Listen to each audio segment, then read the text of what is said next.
Siang ini kita akan bahas terkait kinetika kimia, tapi sebelum ke soal latihan, saya coba review dulu ya apa yang dipelajari. Dan kalau saya bertanya ke Bu Isanawati, katanya sudah sampai ini ya, betul nggak?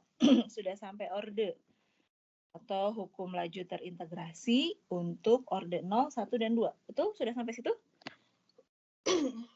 Atau sudah lewat? Betul, Ibu. Betul, Ibu.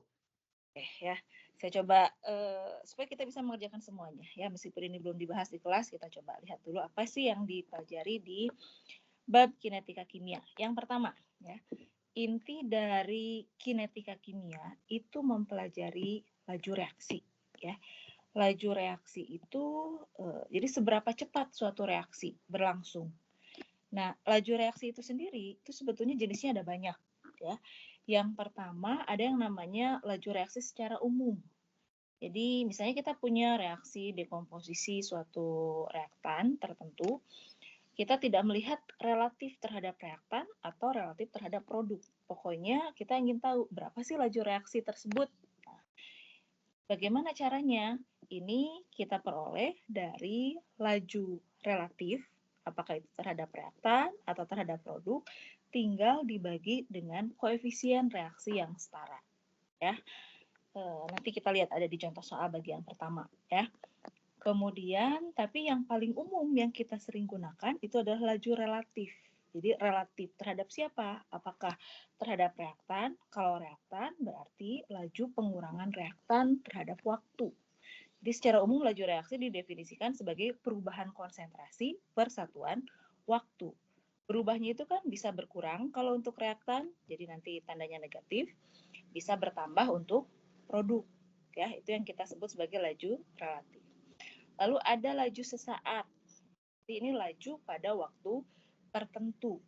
Ini biasanya dipakai, kita ukur nanti di praktikum ya, laju awal suatu reaksi. Nanti dari data eksperimen kita bisa menentukan hukum lajunya. Ya, apa yang dimaksud dengan hukum laju?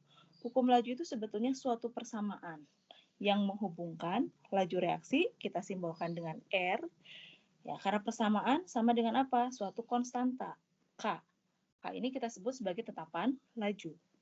Persamaan yang menghubungkan laju reaksi terhadap apa? Terhadap konsentrasi pangkat ordenya. Ya. Nah, di sini orde itu menunjukkan seberapa besar kontribusi dari reaktan tersebut terhadap laju reaksi. Ini bisa bervariasi, tidak harus selalu bilangan bulat, dan hanya diperoleh dari eksperimen, bukan dari koefisien persamaan reaksi. Ya. Dan yang kita pelajari di sini hanya 3 orde. Orde 0, artinya kalau konsentrasi pangkat 0, 1, jadi ini tidak ada. Jadi maksudnya laju reaksi tidak dipengaruhi oleh berapa konsentrasi reaktan yang bereaksi. Kalau orde 1 berarti ini A pangkat 1, konsentrasi pangkat 1. Kalau orde 2 berarti konsentrasi pangkat 2. Ya. Ini nanti kita akan bahas.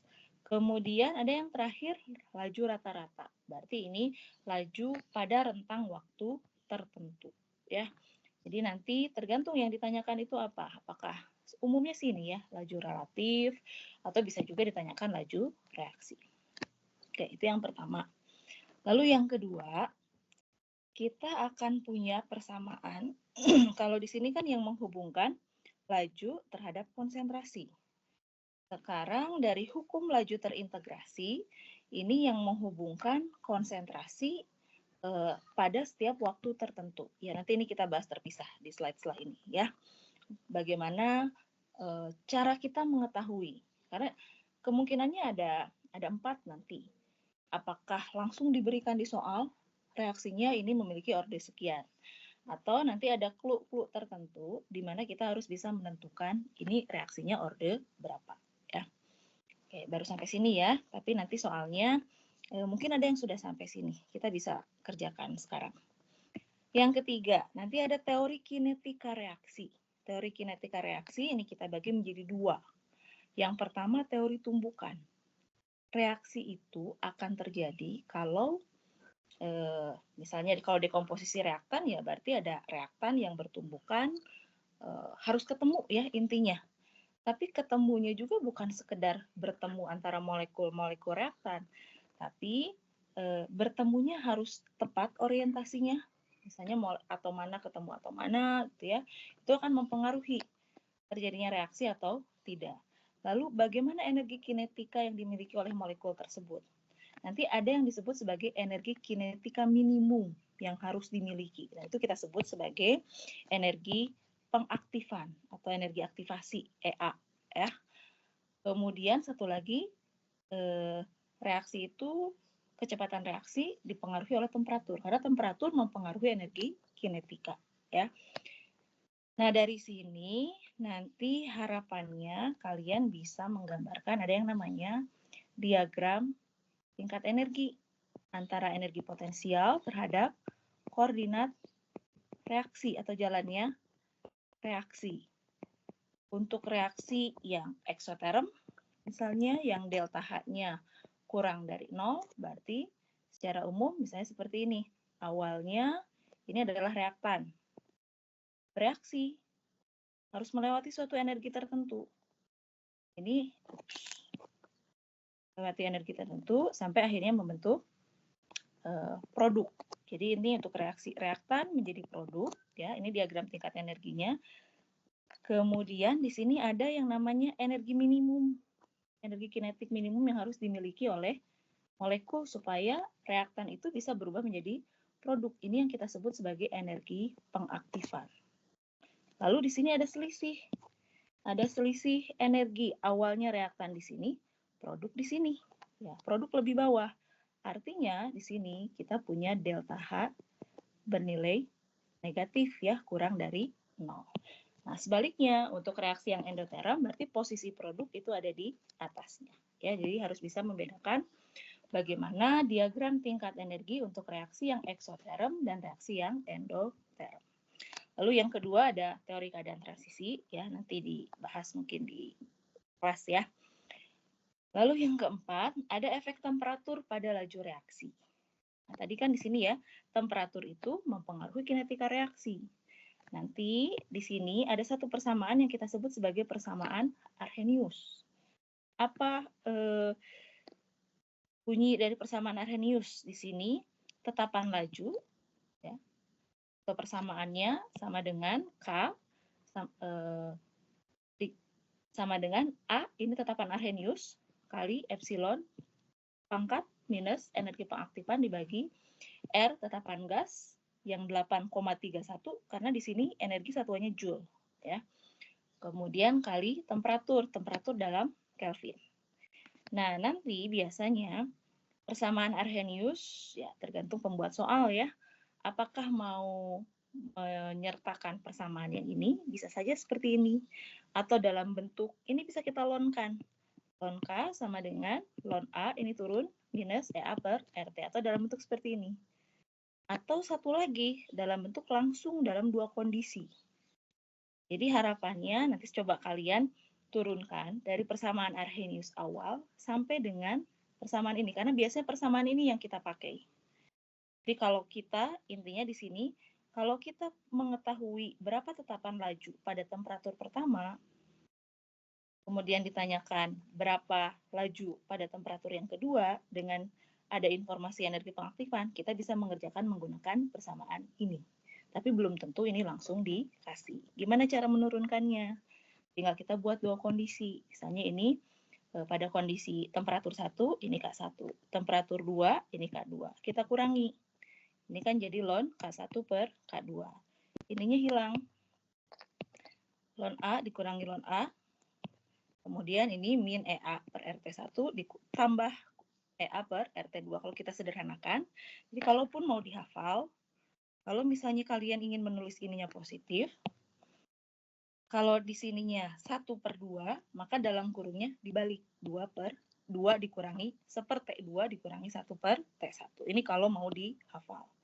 Tapi kalau sebetulnya tidak perlu dihafal. Seandainya memang ini diberikan, tinggal diturunkan saja. Ya. Itu yang keempat. Kemudian yang kelima, nanti kalian akan mempelajari mekanisme reaksi. Karena secara umum, reaksi itu pada kenyataannya tidak berjalan satu tahap. Tapi ada beberapa tahap. Nah, setiap tahapan itu kita sebut sebagai reaksi elementer. Ya. Lalu yang terakhir ada katalisis atau katalis. Ya. Kita tambahkan katalis pada suatu reaksi, di mana fungsi katalis itu mempercepat reaksi dengan cara apa? Ya, misalnya, kalau awalnya R menjadi P hanya satu tahap. Katakanlah diagram tingkat energinya yang ini. Ya. Kemudian kalau ditambahkan katalis, misalnya katalisnya tambah K gitu ya, menjadi B dulu misalnya. Kemudian B baru menjadi P tambah K. Jadi ada 2 tahap. Tapi kalau kita jumlahkan, ini zat antara ya dihasilkan pada tahap awal reaksi, tapi kemudian hilang kembali ya atau habis bereaksi di tahap berikutnya, sehingga di keadaan akhir reaksi totalnya tidak kita temukan ya. Jadi ini kan seolah-olah ada di kanan, ada di kiri, sehingga reaksi totalnya sama saja, R menjadi P.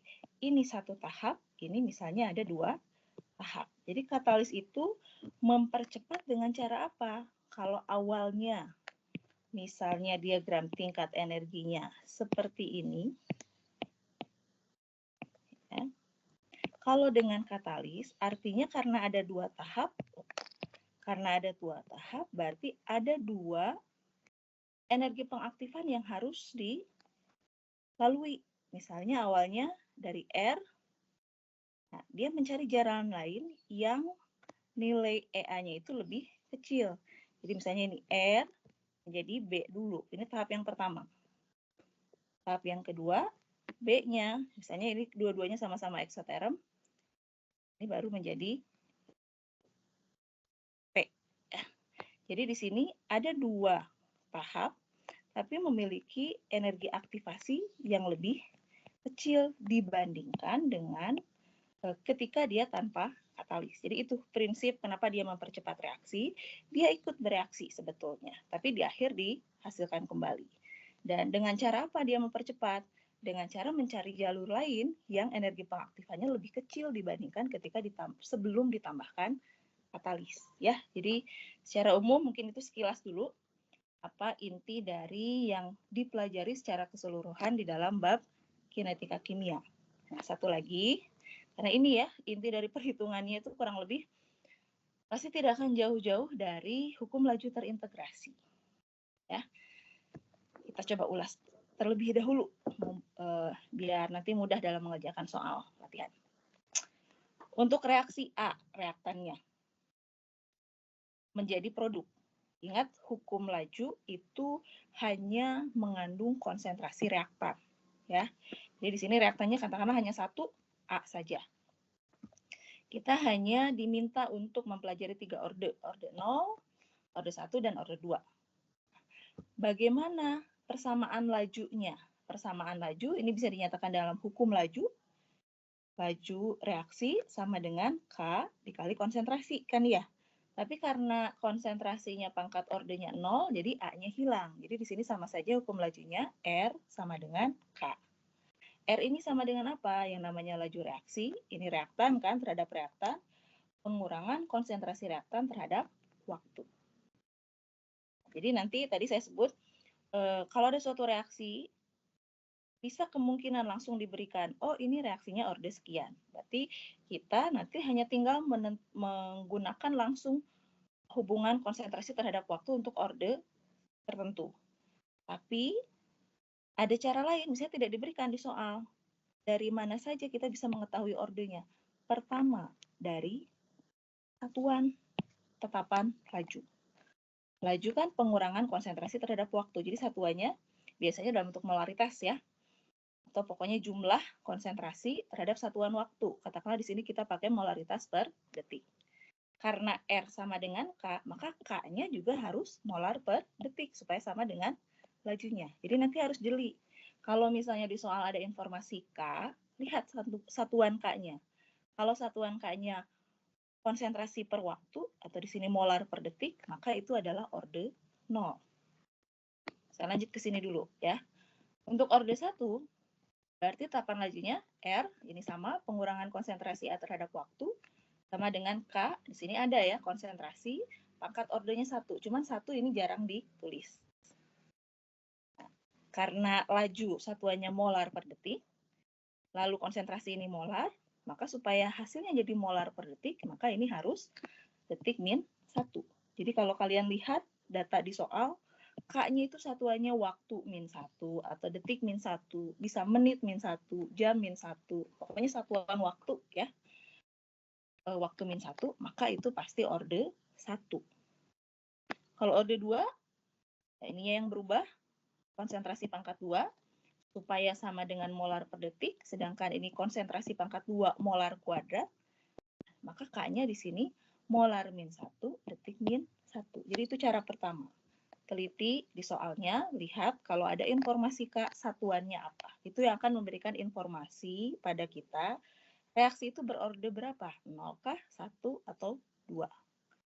Ya. Sekarang kita turunkan, ini namanya hukum laju terintegrasi. Jadi kita integralkan. Kita pindah ruaskan besaran yang variabel yang sama. Di sini A sebelah kiri, T sebelah kanan. Ya. Jadi ini dA, integral dA dari A0 ke AT. Kemudian dt-nya kita pindah ke K, ya dari 0 ke sampai T. Integral dari dA, A ya, jadi AT kurang A0 sama dengan integral dari dt, T sama dengan min KT ya, K kali 0, 0 kan ya. Dari sini kita susun ulang, karena tujuannya kita ingin melihat berapa sih konsentrasi setiap waktu. Ya. Jadi di sini kita punya persamaan, jadi ini yang penting. Persamaan ini tidak pernah ada rasanya diberitahukan di lembar pertama ujian. Jadi kalian harus bisa menurunkannya atau ya setidaknya hafal ya untuk orde 0 berapa bagaimana, orde 1 bagaimana, orde 2 bagaimana. Nah, konsekuensi dari persamaan ini maknanya apa? Kalau kita buat persamaan garis dengan sumbu Y-nya A, sumbu X-nya T, maka dia akan linier dengan kemiringan negatif. Ya, jadi informasi yang kedua di soal yang bisa kita lihat apakah disajikan suatu kurva atau grafik linier, lalu terhadap apa liniernya. Kalau yang linier antara konsentrasi terhadap waktu dengan gradien turun, maka itu pasti orde 0, karena konsekuensi dari hukum laju terintegrasi ini. Sekarang kalau orde 1 bagaimana? Lakukan hal yang sama. Ya. dA per integral dari 1/A, K ln A. Integral dari T, ini T dt. Ini bentar, ini ada yang kurang. Ya, jadi hasil akhirnya ini ya, silakan nanti kalian turunkan ulang. Konsekuensi dari persamaan ini, yang membentuk persamaan garis lurus ini antara ln A terhadap waktu dengan kemiringan negatif. Jadi kalau kurva yang disajikan ln A terhadap T linier, oh berarti itu orde 1. Sekarang kalau orde 2, lakukan hal yang sama, integralkan. Nanti kita akan punya persamaan ini. Yang membentuk garis lurus di sini antara seperkonsentrasi terhadap waktu dan kemiringannya positif. Ya, jadi cara kedua, lihat dari kurvanya, dari grafik yang liniernya. Yang ketiga, ya, ada yang namanya T setengah ya, waktu paruh. Maknanya waktu yang diperlukan untuk mengubah, jadi berapa sih supaya jadi setengahnya. Jadi AT itu sama dengan setengah dari A0. A pada saat T setengah, ini setengah dari A0. Ya. Dari sini kita masukkan ke masing-masing persamaan untuk orde 0, 1, dan 2. Untuk orde 0, ini kan awalnya AT sama dengan A0 min KT. AT-nya sekarang ada T setengah, setengah A0, ya, sama dengan A0 min KT setengah. Ini kalau kita sederhanakan, akhirnya kita punya persamaan ini. Jadi cara yang ketiga, lihat kalau seandainya memang informasi yang disajikannya adalah waktu, ya, ada waktu. Untuk orde 0, makna dari persamaan ini apa? T setengah dipengaruhi oleh berapa konsentrasi awal reaktan. Oh, mau ada yang bertanya? Siapa? Silakan. Sama. mau ditanyakan dulu? Ada yang mau ditanyakan? Enggak, Ibu, kepencet, maaf. Ya. Jadi di sini sebanding ya, waktu paruh sebanding dengan konsentrasi. Artinya apa? Kalau konsentrasi awal yang bereaksinya semakin besar, waktu paruhnya juga, waktu yang diperlukan untuk berkurang menjadi setengahnya juga semakin besar. Jadi nanti misalnya ada contoh ya, nanti di soal latihan, contohnya diberikan data seperti ini. Ya, saya buat sembarang misalnya. Konsentrasi awalnya 4, untuk berubah jadi setengahnya, jadi 2, perlu 30. Dari 2 jadi 1, perlu 20. Dari 1 menjadi setengah, perlu 10. Di sini kan trennya, semakin besar konsentrasi, waktu yang diperlukan untuk berubah setengahnya, ini semakin besar. Ya, jadi lihat tren dari nilai T setengahnya. Lakukan hal yang sama, masukkan AT itu sama dengan setengah A0 untuk persamaan hukum laju terintegrasi orde lainnya diperoleh. Untuk orde 1 di sini tidak ada variabel konsentrasi. Maknanya apa? Mau konsentrasi awal A-nya ini berapapun, T setengahnya tetap sama. Jadi di sini saya pakai konsentrasi yang sama. Misalnya waktu yang diperlukan untuk berkurang setengahnya semuanya sama, 10. Nah, kalau kalian menemukan tren seperti itu, berarti itu adalah orde 1.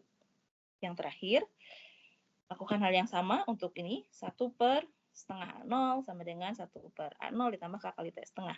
Akhirnya kita dapatnya ini. Ini berbanding terbalik. Waktu berbanding terbalik dengan konsentrasi. Artinya, semakin besar konsentrasi, waktu yang diperlukan untuk berkurang setengahnya semakin singkat, semakin kecil. Ya, jadi kemungkinannya nanti hanya akan ada 4. Langsung diberitahukan ordenya apa, atau ada data nilai tetapan laju, kalian harus jeli satuannya apa, atau berupa grafik, atau bisa berupa grafik, berupa tabel yang ada informasi T setengahnya. Ya,